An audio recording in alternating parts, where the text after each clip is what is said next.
Please. Doctor Sudhanshu Trivedi ji please, आप बोले।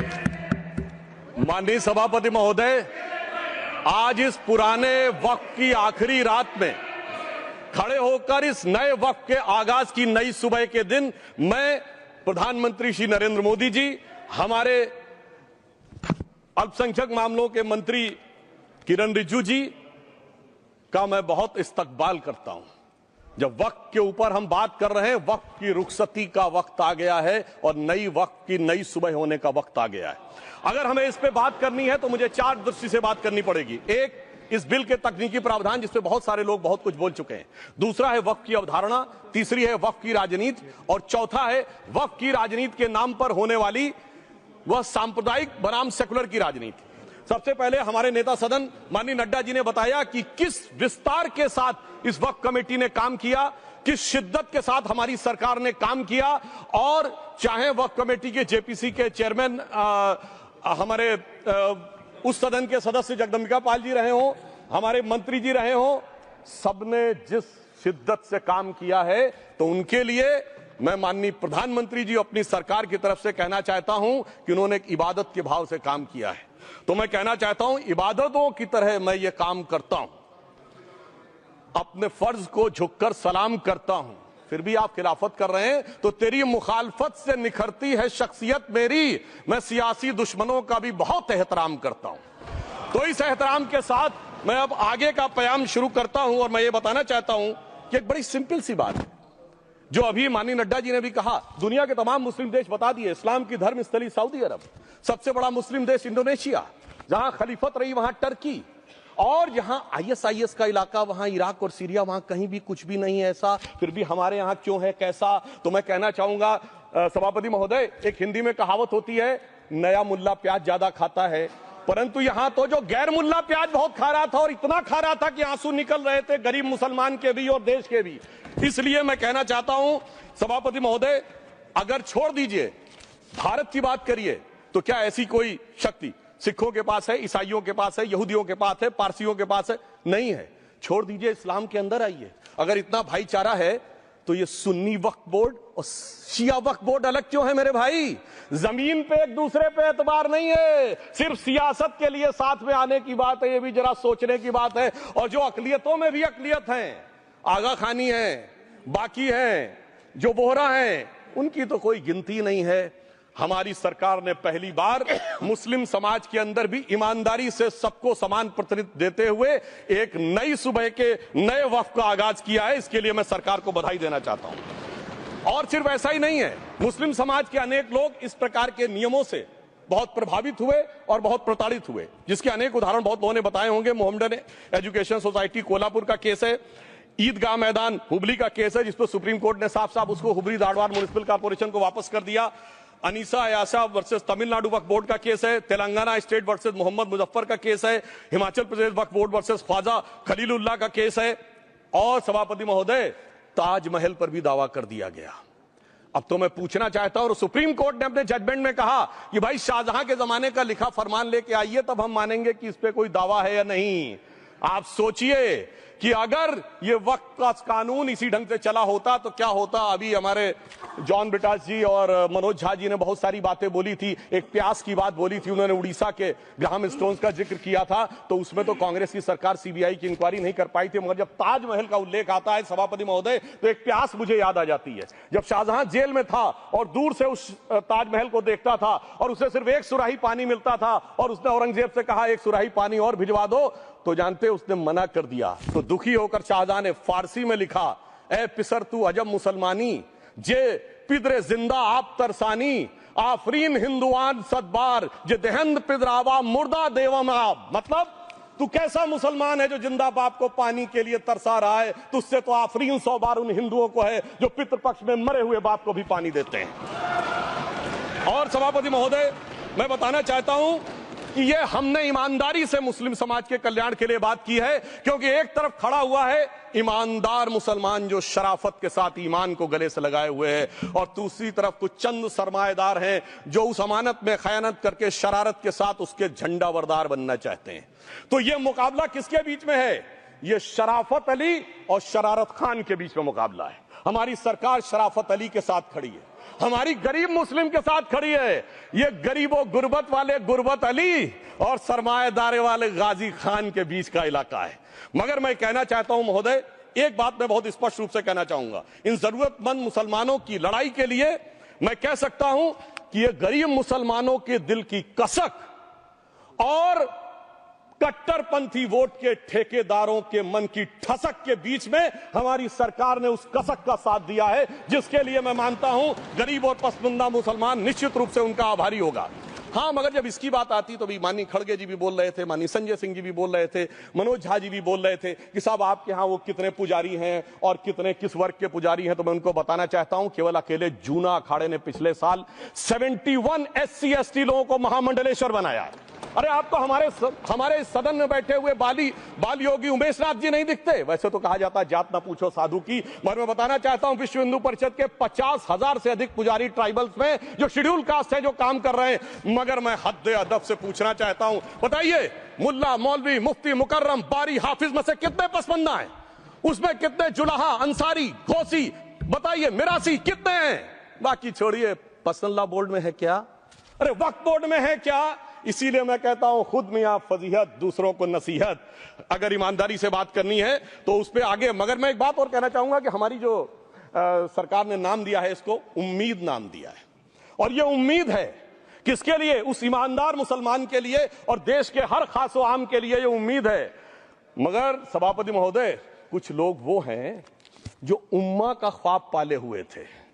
उम्मा शायद हमारे बहुत से लोग समझते हो ना समझते हो, पूरी एक एंटायर जो इस्लामिक खलीफत और राज होता है उसको उम्मा कहते हैं। उम्मीद वालों को तो उम्मीद की नई रोशनी दिख रही है, उम्मा वालों की उम्मीद पे पानी फिर रहा है।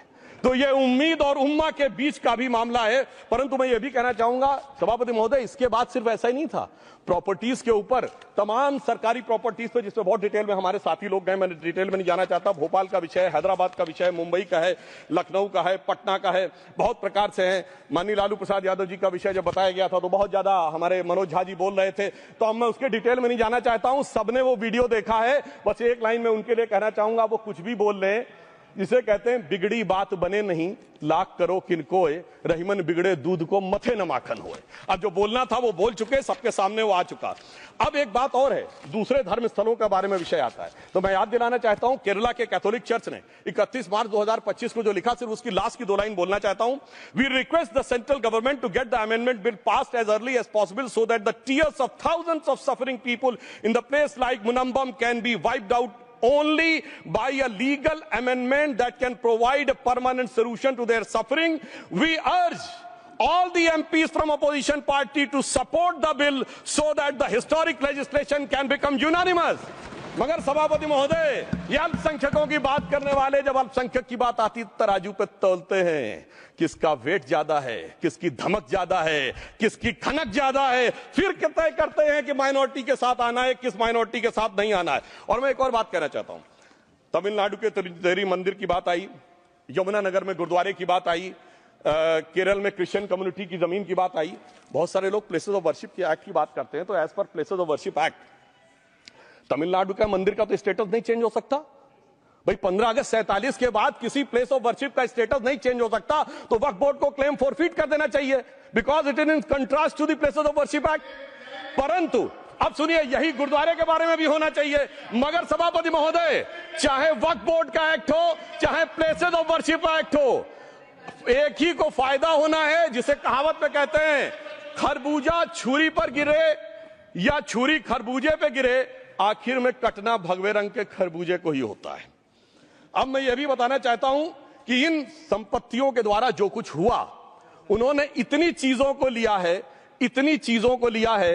एक पुराना उर्दू का शेर है कि मिटे नामियों के निशान कैसे कैसे, और ये जमीन खा गई आसमां कैसे कैसे।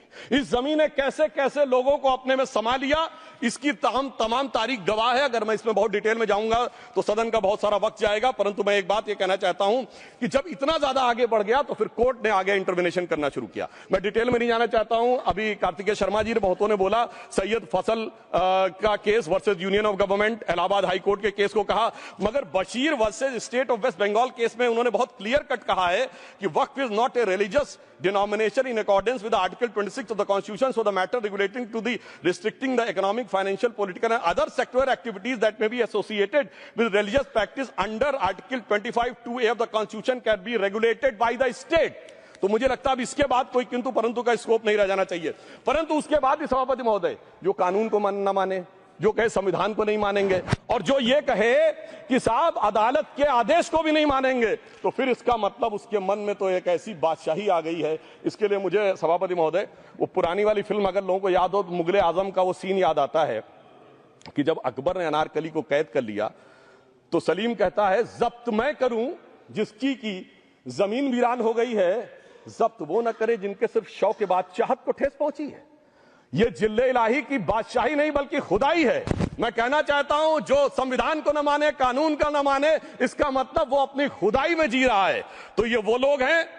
और वैसे मैं सभापति महोदय खुदाई से आजकल बहुत से लोगों को डर लगता है, क्योंकि जहां जहां खुदा है वहां वहां भगवान है, जहां जहां खुदा है वहां वहां भगवान है। बाकी आप सब बहुत बुद्धिमान हैं। अब मैं ये भी बात कहना चाहता हूं, और वैसे आखिर में उस अनारकली को कैद से छुड़ाने के लिए सलीम का एक हिंदू साथी दुर्जन सिंह ही आया था। मैं कह सकता हूं कि वक्फ की इस मुकद्दस जमीन को अगर कैद करके रखा है तो उन चंद लोगों ने जिनके दिमाग आज भी उन चीजों में भरे हुए हैं कि कोई समझता हम तो किसी जमाने में हुक्मराने वक्त थे, कोई कहता हुजूर नवाब थे, कोई कहता बादशाह आलमगीर थे, कोई कहता है बादशाह गाजी जिंदा पीर थे। तो नदीमुल हक साहब ने जो बोला था ना, किसी के बाप का हिंदुस्तान थोड़ी है, बिल्कुल मैं कहना चाहता हूं जिन्होंने इस देश के लिए खून बहाया उनके बाप का हिंदुस्तान है, उस गरीब मुस्लिम कारीगर के बाप का हिंदुस्तान है। पर जो ये कहते हैं कि आगरे का लाल किला किसके बाप ने बनवाया, आगरे का किला किसके बाप ने बनवाया, दिल्ली का किला किसके बाप ने बनवाया, हैदराबाद का चार मीनार किसके बाप ने बनवाया, उसके बाप का यह हिंदुस्तान नहीं है। और उसके बाद भी जो आप करना चाहते हैं, अगर इस रास्ते में आप कांटे बिछाना चाहते हैं, तो उनके लिए एक लाइन कहना चाहता हूं सभापति महोदय, तेरी तमन्ना है पर हम खार न बोने देंगे, खार कांटों को कहते हैं, तेरी तमन्ना है पर हम खार न बोने देंगे, तुझे हम राह की दीवार न होने देंगे, तू सबको रौंद कर आगे जो निकलना चाहे हम तेरी इतनी भी रफ्तार न होने देंगे। और इसीलिए हमारी सरकार ने इस विषय के ऊपर एक सही और सटीक प्रयोग करने का प्रयास किया है। मैं दूसरी बात यह भी बताना चाहता हूं, हमारे डीएमके के तिरुचि शिवाजी ने अनायास अकारण यह बात बोली थी कि उस समय जब जिन्ना का उल्लेख करते हुए उन्होंने कहा कि पार्टीशन के समय, तो मैं उनके सुलभ संज्ञान के लिए बता देता हूं, 1946 की कॉन्स्टिट्यूएंट असेंबली में मद्रास प्रेसिडेंसी में 30 आउट ऑफ 30 सीट जो थी वो मुस्लिम लीग ने जीती थी विद 95% ऑफ वोट्स, और एक भी मुस्लिम वहां के बाद बाहर नहीं गया। इसलिए मैं ईमानदारी से कहना चाहता हूं फैक्ट को समझिए। और जो मद्रास प्रेसिडेंसी के मुस्लिम लीग के अध्यक्ष थे और पीजे पोकर साहब बहादुर और मोहम्मद इस्माइल, वही बाद में इंडियन यूनियन मुस्लिम लीग के अध्यक्ष बने, और उन्होंने 28 अगस्त 1947 को सेपरेट इलेक्टोरेट मांगे, जो कोई जाके कॉन्स्टिट्यूएंट असेंबली की डिबेट में पार्लियामेंट किया। आप वेबसाइट पे पेज नंबर 270 पे जाके पढ़ लीजिएगा। सरदार पटेल ने बड़े गुस्से में इस बात को कहा, अब जो हो गया सो हो गया, एक रात में दिल नहीं बदल गया, मगर अब देश के लिए कैसे आगे बढ़ना है उसके लिए ईमानदारी से आगे आओ। और खैर मैं अंबेडकर जी और पटेल जी के बहुत सारे वो कोट कर सकता हूं, सारी बातों को छोड़िए, मगर अफसोस की बात यह है सर कि अभी मनोज झा जी ने बोला था हम में से कोई शक है, कोई हूण है और ये करिए। अरे भैया जमाने चले गए, अब जेनेटिक सीक्वेंसिंग का जमाना आ गया है। और जेनेटिक सीक्वेंसिंग ने क्या प्रूव किया है, दुनिया के सबसे बड़े मुस्लिम देश इंडोनेशिया के राष्ट्रपति आए थे और राष्ट्रपति भवन में उन्होंने डिनर के दौरान कहा कि few weeks back I got my genetic sequencing done and I was told that I am an Indian GDNA. अरे साहब कहां गुलामी की मानसिकता में पड़े हुए हैं सभापति महोदय। और यहां गुलामी की मानसिकता इस कदर पैबस्त है लोगों के दिमागों में। किसी सदन के एक सदस्य यहां विराजमान है, वो उस समय महाराणा सांगा का उल्लेख कर दिए। मैं ईमानदारी से कहता हूं एक भी इंडियन सोर्स में इसका उल्लेख नहीं है, सारे के सारे फॉरेनर्स और लुटेरों के सोर्स में उल्लेख है। इसीलिए मैं कहता हूं ये गुलामी के जिन्होंने गुलाम बनाया उनके सोर्सेस पे यकीन ना करिए। और वैसे थोड़ा सा आउट ऑफ कॉन्टेक्स्ट हो तो ये भी बोल दूं, हमारे सदन के बहुत सदस्यों को नहीं पता होगा, अलेक्जेंडर के आक्रमण का किसी भारतीय सोर्स में कोई उल्लेख नहीं है। पोरस नाम के किसी राजा का उल्लेख नहीं है, सिर्फ और सिर्फ ग्रीक में है। इसलिए गुलामी की मानसिकता से बाहर निकलिए, तब इन चीजों को आप सही ढंग से समझने में सफल होंगे। मेरा अब यह भी अनुरोध अपने सदस्यों के साथ है। वक्त की अवधारणा के बारे में बहुत कुछ बोला जा चुका है कि ये ओरिजिनली कहां से आया, पर मैं इतना कहना चाहूंगा, सबसे पहले वक्त का उल्लेख आता है जब ससनिड एम्पायर को खलीफा उमर ने कैप्चर किया, तो आज का जो सदर्न इराक है उसके इलाके को उन्होंने वक्फ डिक्लेयर किया और वो स्टेट के द्वारा कंट्रोल होता था। स्टेट के बारे में माननीय नड्डा जी ने अभी बताया कि बड़े बड़े देशों में किस ढंग से होता था। सर सैयद अहमद खान ने भी वक्फ को मूल इस्लाम का हिस्सा न मानते हुए इसके लिए मुजार शब्द कहा है, जो शरिया के अंतर्गत आता है, और इसी के लिए उन्होंने फतवा आलमगीरी को भी कोट किया था। और इसीलिए 1894 की जो प्रिवी काउंसिल का जजमेंट जो आया था वो वक्फ अल औलाद के खिलाफ आया था। मगर सभापति महोदय, 1906 में कलकत्ता कांग्रेस अधिवेशन में कांग्रेस ने प्रस्ताव पारित किया कि प्रिवी काउंसिल के जजमेंट में कुछ गलती है, इसे बदलना चाहिए। क्योंकि 1904 में जिन्ना कांग्रेस को ज्वाइन कर चुके थे, इसलिए मैं कहना चाहता हूं फिर 1913 में वो जजमेंट बदला। कि हमारे सदन के बहुत से सदस्यों ने इस सदन और दूसरे सदन में बोला है, मैं एक सेंटेंस बोलता हूं, लगेगा जैसे वही लोग बोल रहे हैं। वर्ड ये है, कोट है, since the bill was introduced to administer the Muslim law for Musalman, so the question of public policy does not arise. लगता है जैसे हमारे कोई सदस्यों में बोल रहा हूं। सर, ये मोहम्मद अली जिन्ना ने अप्रैल 1913 में ही is used this word while moving the report of the select committee to the imperial legislative council. Sir, 1913 से 2013 तक भाषा ही नहीं बदली, और आज भी भाषा नहीं बदल रही है। हमें ईमानदारी से, और उस समय यूपी और बंगाल ने उसका विरोध किया था, आज यूपी और बंगाल के लोग किस तरीके से साथ में है वो पूरी तरीके से दिखाई पड़ता है। इसलिए हम ये कहना चाहते हैं, हाँ, एक प्रश्न बहुत उठाया जाता है कि केवल मुस्लिम ही वक्फ को क्यों दान दे सकता, ऐसा वक्फ बोर्ड में क्यों संशोधन किया गया। मैं ईमानदारी से कहना चाहता हूं, ऐसा नहीं कि मैं इस्लामिक मामलों का बहुत बड़ा आलिम फाजिल जानकार हूं, मगर इस्लाम में बहुत साफ मान्यता है कि जो गैर मुस्लिम है उसकी इबादत अल्लाह कबूल नहीं कर सकते, उसकी दुआ कबूल नहीं होगी तो दान कैसे कबूल होगा। साहब, हम इस्लामिक भावना का सम्मान कर रहे हैं। हमारे अल्पसंख्यक मंत्री गए थे तो वो मदीना में एक डेफिनेट लेवल तक जा सकते, उसके आगे नहीं जा सकते। अगर इबादत की इजाजत नहीं है तो साथ जायदाद की इजाजत कैसे हो सकती है। मुस्लिम भावना का सम्मान है, और अगर है तो कोई मुल्ला मौलवी मुफ्ती मुकर्रम बारी आज आके बता दे कि कबूल हो सकती है दुआ, तो हम दान भी कबूल करने के लिए तैयार हैं। और तो और छोड़िए साहब, जब आप कहते हैं कि हर चीज हलाल होनी चाहिए, तो साहब हलाल करने की प्रक्रिया नहीं, हलाल करने वाला भी मुस्लिम होना चाहिए, तब वो हलाल होता था।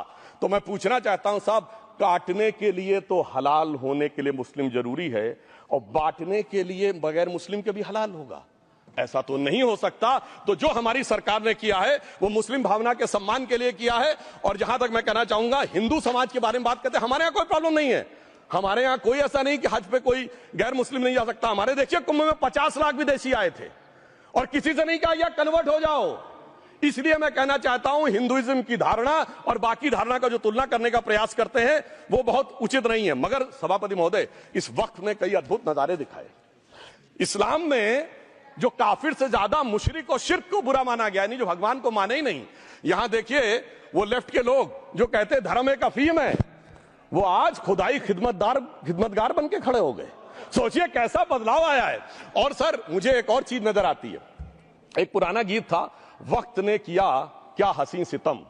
तो आज मैं कहना चाहूंगा, वक्त ने किया क्या हसी सितम कि मुस्लिम लीग और शिवसेना मिलके हो गए हम।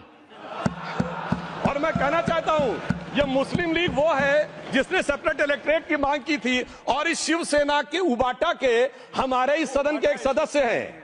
और सर, हमारे साथ मुरली जी बैठे हैं, मुरली देवड़ा जी ने मुझे याद दिलाया, उन्होंने, मिलिंद देवड़ा जी ने याद दिलाया, उन्होंने कहा एक जमाने में उन्होंने कहा था मुस्लिमों की नागरिकता छीन लेनी चाहिए। इसीलिए मैं कह रहा हूं, वक्त ने किया क्या हसी सितम, ये दोनों मिलके हो गए हम। और सर, मैं इसके बाद एक टेक्निकल बात करना चाहता हूं। जब इन्होंने टाइम ड्यूरेशन हटा दिया था और बैक में पीछे जा सकते थे, तो मैं पूछना चाहता हूं सर कि जब ब्रिटिश हुकूमत आई तो उसने तो मुगलों सारी हुकूमत ले ली थी, तो उनका मालिकाना हक कैसे हुआ। सर, 1707 के बाद तो इस्लामी हुकूमत दिल्ली से खत्म हो गई थी। एक आखिरी मुगल बादशाह शाह आलम के लिए तो बोला जाता था सल्तनते शाह आलम दे लाल किले ते पालम, यानी आज का IGI एयरपोर्ट। तो साहब, उसके बाद ये गुजरात के सूरत से लेकर लखनऊ तक उनका मालिकाना हक निकलने कहां से लगा। अरे भाई, जब दिल्ली को कैप्चर किया था अंग्रेजों ने तो सारी जमीन अंग्रेजों की थी। तो जब मैं अपने कांग्रेस के मित्रों से पूछना चाहता हूं, ये जब गवर्नमेंट ऑफ इंडिया एक्ट में पावर डीड ट्रांसफर की थी तो पढ़े नहीं थे क्या? या खोखले कागज पर साइन कर लिए थे, या कागज सही था, आप खोखला करने की बात है? मैं पूछना चाहता हूं, जब 250 साल तक वो हुकूमत ही नहीं रही तो उस हुकूमत के फरमान की लेजिटिमेसी कैसे हो सकती है? ये मैं कानूनविदों के लिए भी एक फूड फॉर थॉट रखने की बात करता हूं।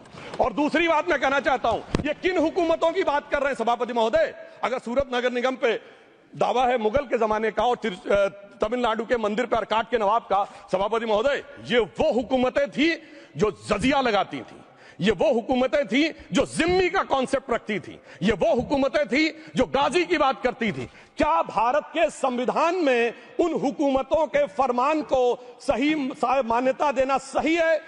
बिल्कुल गलत है। मैं कहता हूं, बाबा साहब अंबेडकर के संविधान में यदि आप ऐसी हुकूमतों के फरमान को रखने की कोशिश करते हैं तो this is fraud on constitution. और हमारी सरकार ने अगर बैकडेट से वो बंद किया है तो उस फ्रॉड को रोकने की पूरी व्यवस्था की है। और यहां पर मैं ये भी कहना चाहता हूं सभापति महोदय, जमींदारी उन्मूलन 1948 में हो गया, मगर ये बाद में जमींदार कैसे क्रिएट हो गए? हमने बचपन में विनोबा भावे, हम लोग के जन्म से बहुत पहले की बात है, विनोबा भावे जी के भूदान आंदोलन की बात सुनी थी, जिसमें जमींदारों से पैसा लेके, जमीन लेके गरीबों को दी जाती थी। पर सभापति महोदय, कभी आपने सुना कि गरीबों की जमीन जमींदारों को मिल जाए? वो 2013 के बोर्ड ने वो व्यवस्था कर रखी थी। यानी वो भूदान आंदोलन था गांधी जी के शिष्य विनोबा जी का, तो आज के गांधियों के नेतृत्व में भू हड़प आंदोलन शुरू हो गया। अगर वो भूदान आंदोलन था तो ये भू हड़प आंदोलन था। इसलिए मैं एक और बात भी कहना चाहूंगा सभापति महोदय कि जिन हुकूमतों के फरमान की बात की जाती है, एक और फैक्ट है, इसको कोई अन्यथा न ले, जितने मुस्लिम बादशाह अलाउद्दीन खिलजी के बाद उन्होंने बगदाद की खलीफा का खुतबा पढ़ा है। That is a foreign rule, it's on record. कैसे उसको भारत सरकार मान्यता दे सकती है? इसलिए मैं कहना चाहता हूं, जरा सा गौर से देखेंगे तो हकीकत आपके सामने आ जाएगी। और क्या कभी किसी ने कल्पना की, किसी क्रिश्चियन ने तो नहीं कहा कि इंडिया गेट हमारा है, गेटवे ऑफ इंडिया हमारा है, और चर्च नहीं सही फिर भी चर्च गेट हमारा है? तो फिर यह केवल किसी एक के दिमाग में क्यों आती है? हमने जो इवैक्यू एक्ट के तहत दे दिया था पाकिस्तान के गए लोगों को, क्या हमारे जो सिख और हिंदू भाई आए थे उनकी जमीनें मिली? अरे महाराजा रणजीत सिंह की राजधानी लाहौर थी और काबुल तक था राज, तो क्या उन्होंने जमीनें नहीं दान दी होगी गुरुद्वारे और मंदिरों को? वो मिली। अरे वो तो छोड़िए, ननकाना साहब और करतारपुर साहब तक नहीं मिला था। इससे दिखाई पड़ता है कि कितनी एक तरफा हम लोगों ने कोई निगोशिएट ही नहीं किया और उसे करने की बात कही थी। इसलिए मैं कह सकता हूं सर कि अब हमारी सरकार ने जो संशोधन किए हैं, अब यह मजहबी हुकूमत के फरमान से नहीं, बाबा साहब अंबेडकर के संविधान से चलने वाला है। अब मैं अंत में उस विषय के ऊपर आता हूं जिसे सांप्रदायिक राजनीति बनाम सेकुलर राजनीति इसके ऊपर कहा जाता है। सभापति महोदय, मैं बताना चाहता हूं कि जब आजादी मिली उसके बाद क्या किसी ने डिमांड किया था कि हमें वक्फ बोर्ड चाहिए? नहीं किया था। फिर क्यों 54 में दिया गया? किसी मुस्लिम ने डिमांड किया क्या कि मदरसे चाहिए? फिर क्यों दिया गया? मुस्लिम समाज तो राष्ट्र की मुख्य धारा में आने को तैयार था, इसीलिए यूसुफ खान, दिलीप कुमार के नाम से आने में उन्हें कोई प्रॉब्लम नहीं थी। महजबीन बानो को मीना कुमारी के रूप में आने में प्रॉब्लम नहीं थी। मुमताज बेगम को मधुबाला बन के आने में प्रॉब्लम नहीं थी। हामिद अली को अजीत के रूप में आने प्रॉब्लम नहीं थी। मगर, और मैं यह भी बताना चाहता हूं, मुस्लिम समाज में बहुत बड़ा तबका उस समय इस बात को सोच रहा था, और अभी कपिल सिब्बल साहब बोले, ये उस चीज के वकील नहीं, इन्हें पता होना चाहिए, पता होगा कि सुन्नी सेंट्रल वक्फ बोर्ड राम मंदिर में 1961 में मुद्दई बना है, 12 साल के बाद। क्योंकि के मोहम्मद ने लिखा है कि एक बहुत बड़ा तबका था जो ये मानता था कि हमें इस चक्कर में नहीं पड़ना चाहिए। मगर अफसोस कि वही लेफ्टिस्टों, सेकुलरिस्टों ने उनको समझाकर इस मुकाम तक लाकर खड़ा कर लिया। अब यहां मैं एक और बात कहना चाहूं, खैर छोड़िए उन सरकारों ने बाद में क्या दिया, मगर उसके बाद सुनिए, इंदिरा जी के जमाने में मुस्लिम पर्सनल लॉ बोर्ड आया, तो राजीव जी के जमाने में शाहबानो केस आया, तो नरसिम्हा राव के जमाने में 95 का एक्ट आया, तो मनमोहन सिंह जी के जमाने में 2013 का एक्ट आया, मगर इलाज नहीं निकला। तो इसे एक शेर में कहूंगा कि मरीजे सेकुलर इश्क पर लानत खुदा की, मर्ज बढ़ता गया जो जो दवा की। अब मैं सभापति महोदय एक और बात कहना चाहता हूं, शुरू के 20-25 साल में मुस्लिम समाज के बारे में मैं कहना चाहता हूं। आज जब आजादी मिली तो मुस्लिम समाज के प्रतीक कौन थे? उस्ताद बिस्मिल्लाह खां, उस्ताद फरीदुद्दीन डागर, उस्ताद बड़े गुलाम अली, उस्ताद जाकिर हुसैन, जिनकी अभी कुछ दिन पहले डेथ हुई, बड़े बड़े नगमा निवार, हसरत जयपुरी, मजरूर सुल्तानपुरी, साहिर लुधियानवी, कैफी आजमी, जोश मलियाबादी, जिगर मुरादाबादी। अब सर क्या हो गया? तब मुस्लिम समाज इन अदब के शाहकारों के साथ जोड़ा जाता था।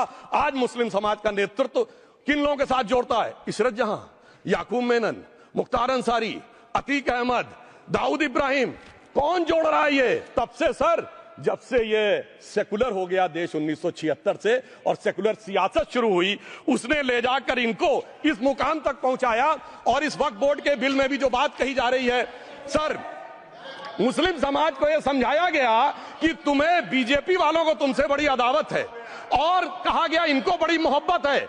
जब यह देश आजाद हुआ, मैं उत्तर प्रदेश का रहने वाला हूं, उत्तर प्रदेश में 1931 की संसद में 8% रेट ऑफ डेथ थी और सैयद मुसलमानों में 24% थी। यूपी की ब्यूरोक्रेसी में 20% थे। आज कहां चले गए सब?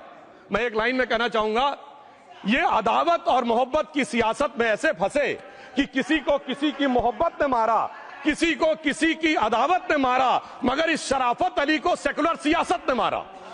और मैं सभापति महोदय एक और बात कहना चाहता हूं कि चलिए बोलिए। Fauzia Khan, please one second, mic is there. Yes, ये बोल रहे हैं मुस्लिम समाज आज का इशरत जहां और फलाना टेररिस्ट के साथ नाम जोड़ रहे हैं। ये बिल्कुल आरोप है सर, इसको एक्सपंज करना चाहिए। ये समाज के साथ अन्याय है। ये बात आपको एक्सपंज करना होगा सर, ये बात को। एक honourable member, if you would carefully go through what Sudhanshu has said, I am sure you will appreciate his spirit. Just think for a moment. He has not cast any aspersions. Sudhanshu, go ahead. Time में जवाब दूंगा और उसके बाद ये हमारा सदन माने ना माने, जो देख रहे होंगे उनके लिए कहना चाहता हूं, sir, doctor APJ Abdul Kalam. One second. काहे परेशान? Vaiko ji, honourable member, Vaiko ji, oh my god, Vaiko जी,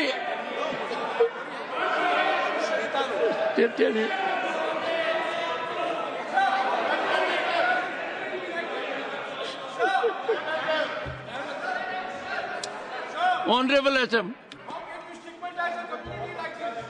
को जी हिंदी समझ रहे हैं।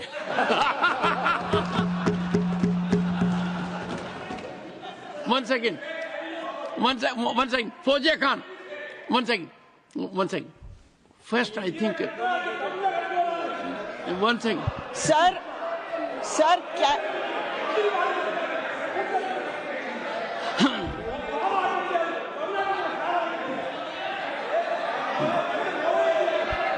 Sir, community cannot be stigmatized. Yes. An entire community cannot be branded like this. Fauziya Khan ji, I'll come to you. I'll give you the opportunity. Honorable Finance Minister. But one line is said. One line. No, one nimisham irungappa, please. He might be very emotional, sir, but that one line he said is objectionable, and I will seek your indulgence to remove it. He said, Tamil Nadu la kaaru vai paakren. You enter Tamil Nadu, I'll see you. No good. No good. Illa, tappadu. Tappu. Neenga appadi solla koodadu. Neenga appadi pesradhu tappu. Neenga appadi pesradhu rombave tappu. இந்த நாட்டுல யார் வேணாலும் எங்க வேணாலும் கால் வைப்போம். யாருக்கும் அதிகாரம் இல்ல உணர்வு உயிர் மேல. Honorable Finance Minister. So sir, this is atrocious. You set foot in Tamil Nadu and take care. What is that language? We have a Home Minister after a long time who has brought about changes unthinkable. What he said, you can be fully assured. Yes, Honorable Home Minister. Yes, Jairam ji. Minister, Please. if the Yes, Honorable Finance Minister Honorable Member. has found a statement objectionable, Jairam ji, address the chair. the statement of the Honorable Member stigmatizing a whole community is objectionable. Oh. And what is worse is the chairman lending respectability to that view. Oh my. That is even worse. Honorable That is even Home worse. Minister. मान्यवर, सुधांशु जी ने मुसलमानों के लिए कुछ नहीं किया है, India alliance के लिए किया है। अब मैं एक एक कर बता देता हूं। अरे सुनो ना भाई, आप सुनो तो। अरे दिग्विजय सिंह सुनिए, मैं खड़ा हूं ना अपने पैर पर। मान्यवर सुधांशु जी ने कहा इशरत जहां, यही एनसीपी पार्टी ने इशरत जहां के घर पर जाकर रुपयों का इनाम भी दिया था और उसको शहीद बताया था। दूसरा कहा अतीक अहमद किस पार्टी से थे? इंडिया अलायंस की। दूसरा कहा अंसारी किस पार्टी से? कांग्रेस और इंडिया अलायंस के। ये सारे नाम आपके साथ जुड़े हैं भाई। उल्टा उन्होंने तो मुसलमान कम्युनिटी से तो ढेर सारे शायरों का नाम दिया जिन्होंने साहित्य की सेवा की और ढेर सारे साहित्य की रचना की। मन Sudhanshu, he is not yielding now. सबसे पहले मैं तमिलनाडु का जवाब देना चाहता हूं। Yes. सभापति महोदय, तमिलनाडु से ही डॉक्टर एपीजे अब्दुल कलाम थे और मैं सारे सदन से कहना चाहूंगा डॉक्टर कलाम का नमाजे जनाजा और याकूब मेनन का नमाजे जनाजा एक ही दिन हुआ। कितने लोग याकूब मेनन के नमाजे जनाजा में गए और कितने डॉक्टर कलाम के नमाजे जनाजा में गए? डॉक्टर कलाम मेमोरियल पे कितने लोगों की फोटो है? दिखाएं मुझे, सोशल मीडिया पे पोस्ट की हो। मगर अफजल हालात का मारा था, आपके एक मंत्री का ऑफिशियल ट्वीट है, वो इस सदन के सदस्य नहीं तो मैं नहीं बोल रहा हूं। याकूब मेनन की जुडिशियल किलिंग हुई, आपके एक नेता का, मिनिस्टर का ऑफिशियल ट्वीट है, सदन के सदस्य नहीं है इसलिए नहीं बोल रहा हूं। और सर 26/11 आरएसएस ने कराया, सदन के सदस्य बैठे हुए हैं। हाफिज साहब और सुनिए जाकिर नाइक शांति का मसीहा सदन में सदस्य बैठे हुए हैं। सर किसने जोड़ा? मैं नहीं कह रहा हूं जोड़ा, हमने किससे जोड़ा मैं बताना चाहता हूं। मैं अपनी बात, सर मैंने नाम किसी का नहीं लिया। सर आपने उड़ता तीर क्यों पकड़ लिया? सर मैंने नाम नहीं लिया, उड़ता तीर क्यों पकड़ लिया? सर मैं पूरी बात करूं। सर मैं कहना चाहता हूं हमारी सोच मुस्लिमों के बारे में और इनकी सोच में क्या अंतर है। देखिए जिन लोगों ने मुस्लिम हिस्ट्री नहीं पढ़ी उन्हें मैं बताना चाहता हूं। एक दो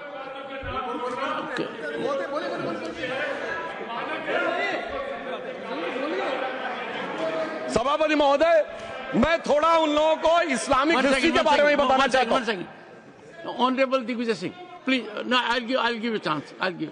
माननीय सदस्य, ऑनरेबल दिग्विजय सिंह जी। माननीय सभापति महोदय, जो माननीय सदस्य ने बात कही है, मैं सुन रहा था डॉक्टर त्रिवेदी जी की बात। उन्होंने कहा था ऐसे मुसलमान हम लोगों के साथ हैं और वैसे मुसलमान इन लोगों के साथ हैं। बात यह है कि आपने जिस तरह से इस पूरी बात कही है ये घोर आपत्तिजनक है, अपमानित करती है और जो माननीय सदस्य ने भी मेरे बारे में भी कहा है मैं उनकी निंदा करता हूं। Honourable home minister, honourable home minister, honourable home minister, एक second. Okay, one second, your mic will be on. जी महोदय, मुझे ये सब कहने की जरूरत नहीं है, लेकिन जो गुजरात में दंगे और फसाद हुए कौन कौन उसके लिए जिम्मेदार थे बताइए।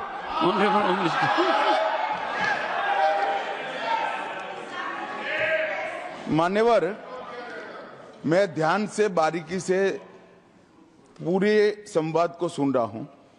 माननीय सदस्य सुधांशु जी ने दिग्विजय सिंह का नाम नहीं दिया। अब वो खड़े होकर कहे मेरे बारे में कहा, इससे साबित हो गया। और अभी भी मौका है, आपने नहीं कहा है कि 26/11 के हमले में आरएसएस का हाथ था, तो अभी खड़े होकर माइक चालू कराकर बुलवा दीजिए। माननीय, और आपत्तिजनक बात है, मैंने ये बात कभी नहीं कही है, ये आप लोगों का प्रचार है। मेरी आपत्ति इस बात की थी कि सभी माननीय सदस्य ने और बात कही है कि अब हमारे तरफ ऐसे मुसलमान थे और वैसे मुसलमान हम लोगों की तरफ थे। ये पूरे समाज के साथ, पूरे अल्पसंख्यक समाज के साथ अपमानजनक बात है। और माननीय सभापति महोदय, आप बताइए, माननीय गृह मंत्री जी, आप वहां पर थे, गृह मंत्री थे जब दंगे हुए थे, तो आप लोगों का क्या रोल था ये जन जाहिर होम मिनिस्टर। इनको मेरा हुआ ऐसा है कि मैं ही दिखाई पड़ता हूं। आपकी सुनिए, अब सुनिए ना दिग्विजय सिंह, सुनिए। एक मिनट सुनिए। दंगे शांत होने के बाद 18 महीने के बाद मैं गृह मंत्री बना। दंगा हुआ तब मैं गृह मंत्री नहीं था। सुधांशु त्रिवेदी। संदर्भ में किसी का नाम नहीं लिया। अजीज बर्नी की किताब थी 2611 एंड आरएसएस कॉन्स्पिरेसी, कोई जाके चेक कर ले उसमें कौन कौन कहां कहां था। अब मैं मुसलमानों के बारे में कहना चाहता हूं, मुस्लिम समाज के लिए। बहुत से लोग ऐसे हैं जिनको मुस्लिम समाज की हिस्ट्री नहीं पता है। मैं बताना चाहता हूं, भारत से जब न्यूमेरिक सिस्टम सबसे पहले गया तो अल जहार थे सबसे पहले, जिन्होंने जाके 1793 में जो सूर्य सिद्धांत था उसका अरबी में ट्रांसलेशन हुआ सिंध हिंद। और हम बता रहे हैं हम किस तरह के मुस्लिम को साथ रखते हैं। डॉक्टर कलाम से बड़ा आलिम इस्लाम में साइंसदान नहीं हुआ, और आरिफ मोहम्मद खान साहब जो बिहार के गवर्नर हैं उनसे बड़ा आलिम फाजिल मुसलमान आज सियासी जमात में तो नहीं होगा, यह मैं दावे के साथ कह सकता हूं। मगर मैं बताना चाहता हूं सर, उसके बाद उन्होंने एक किताब लिखी, एक सर 10th सेंचुरी के मुस्लिम राइटर थे जिन्होंने किताब लिखी, उसका नाम था the compendious book of balancing and completion according to Hindu calculation, जिसको शॉर्ट में अल जब्र कहा गया, और वहां से अलजबरा निकला। और सर उसके बाद अल ख्वारिज्म आया।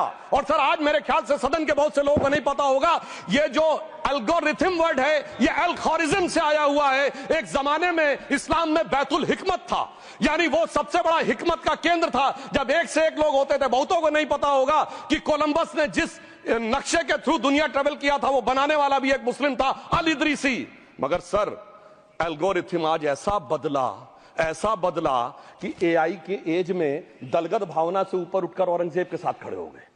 सर ये एल्गोरिथम किसने बदल दिया, ये मैं बताना चाहता हूं। इस पे थोड़ा सोचने की जरूरत है। इसलिए मैं कहता हूं मुस्लिम पॉलिटिक्स की सोच क्या थी, हमने किन मुसलमानों का साथ दिया है, मैं बताना चाहता हूं सर। वीर अब्दुल हमीद की शहादत की 50वीं वर्षगांठ 2015 में हुई।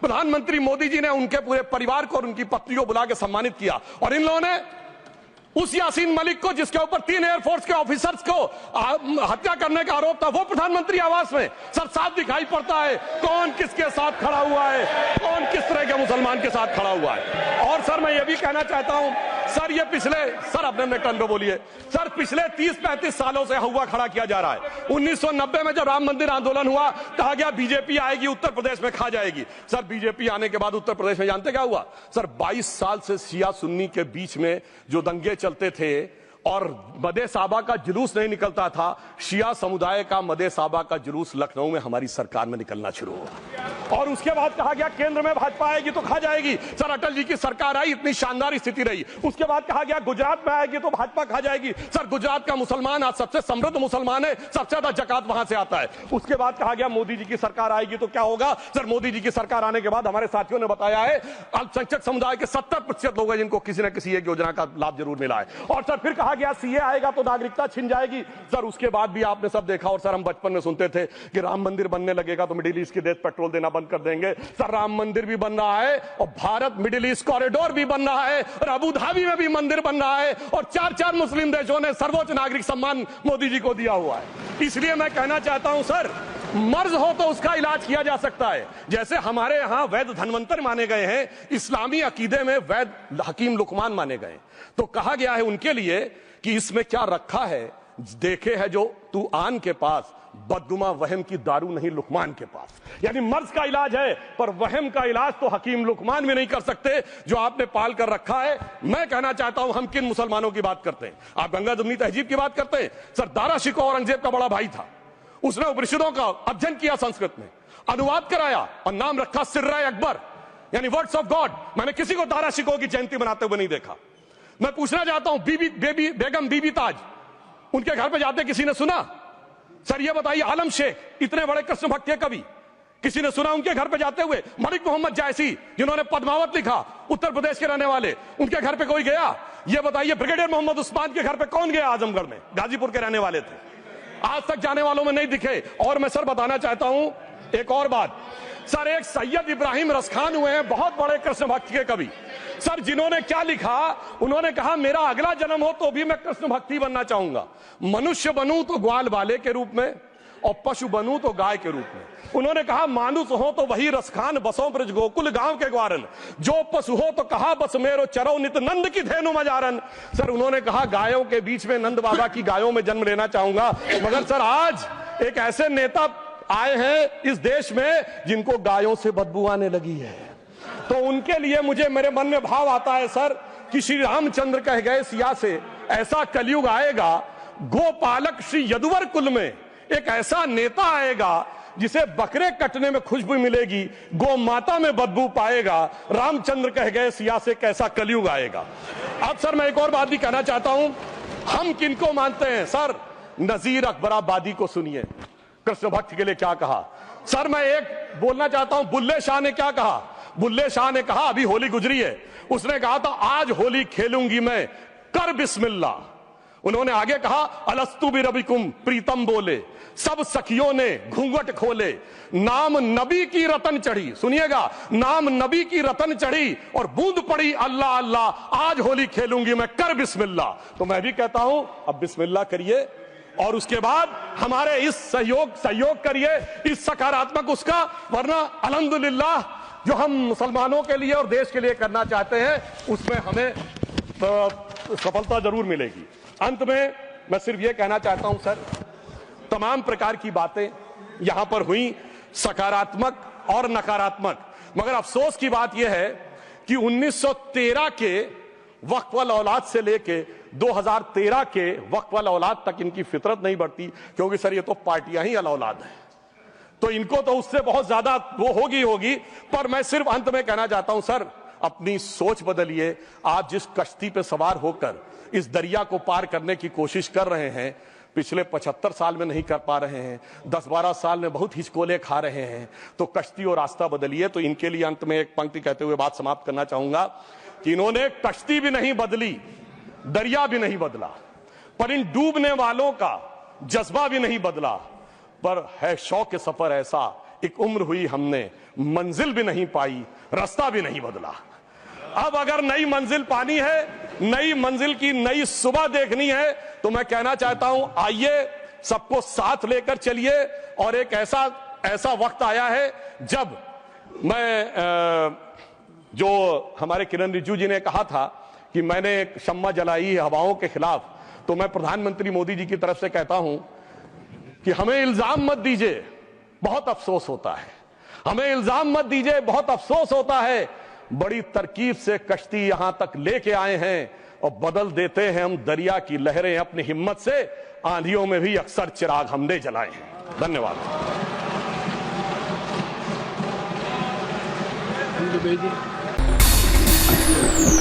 Thank you.